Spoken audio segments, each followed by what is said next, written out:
Hello and welcome back to week 2 of ConnectWise PSA Introduction to Procurement 101. These videos are if you have never used the procurement module before. We're going to take you through some basics, and even if you have used the module or you've been using it for a while, we're going to show you some best practices and ways to make navigating through the ConnectWise procurement module a little easier. So without further ado, we're going to hop right in. Of course, there are going to be more videos in this series, so remember to like and subscribe or post a question below if you have a specific question. Today, we're going to be talking about how to add a product to an existing purchase order. The last video was how to create your first purchase order, so you should theoretically have a purchase order in your system. And now the use case would be maybe something got added, there was a change order, there are products from the same job that I'd like to add to an existing purchase order.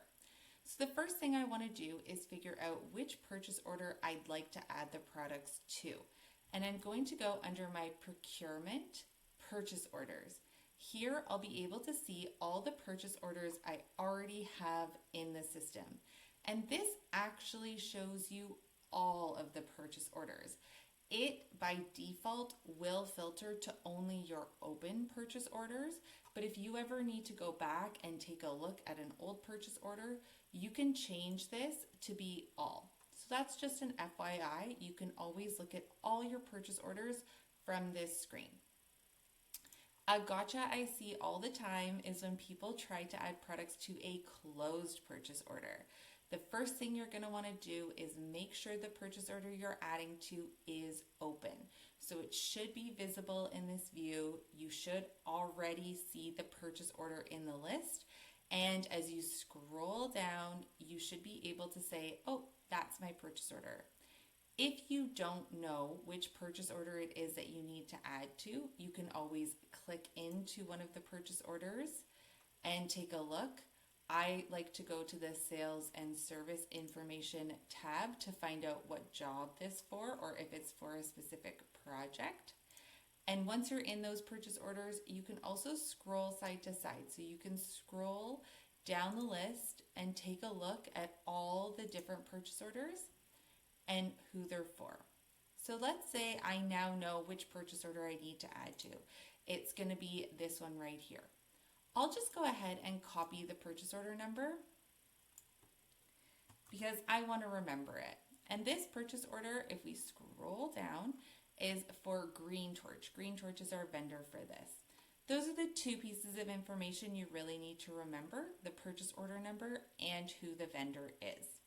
Now let's go take a look at the product we're going to add to this open purchase order. All our products are going to be sitting in the purchasing screen. So I'm going to go into procurement and go to purchasing. And here I can see all of these items that need to be purchased. I am going to select an item. So I'll go ahead and select an item like this. And I'm going to go actions. And I'm going to say add to PO. So I'll say add to PO right here. Whenever you are adding to a purchase order, you're going to see a list of all those open purchase orders. I had copied it from a previous screen, so I'm just going to go like this, and I hit enter, so it went really fast. But what happens is now that product has actually just been added. So here we have the product added directly to the purchase order. It is that simple.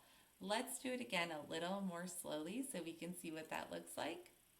In our purchasing screen under procurement, purchasing, you select your product. You're going to go actions, add to PO.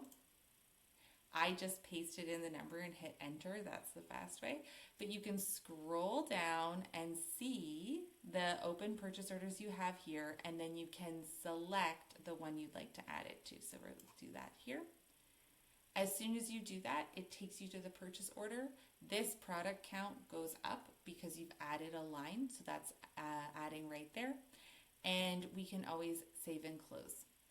As a reminder, just because you added the product to this purchase order does not mean that your vendor knows that you've made any changes at all to this purchase order.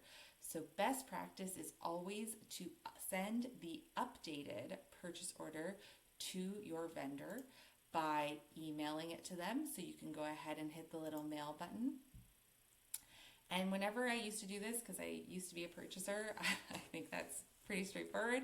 I would always put updated in the summary. I think that vendors or whoever you're kind of talking to can get confused and they might reissue the exact same purchase order. They might enter your purchase order twice.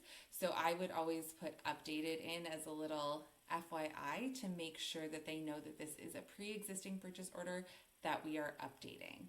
Once you've sent that to your vendor, you should receive a confirmation letting you know that they've updated the purchase order, and then you can validate everything from there. So that is how to update an existing purchase order and add a product from the purchasing screen into an existing purchase order.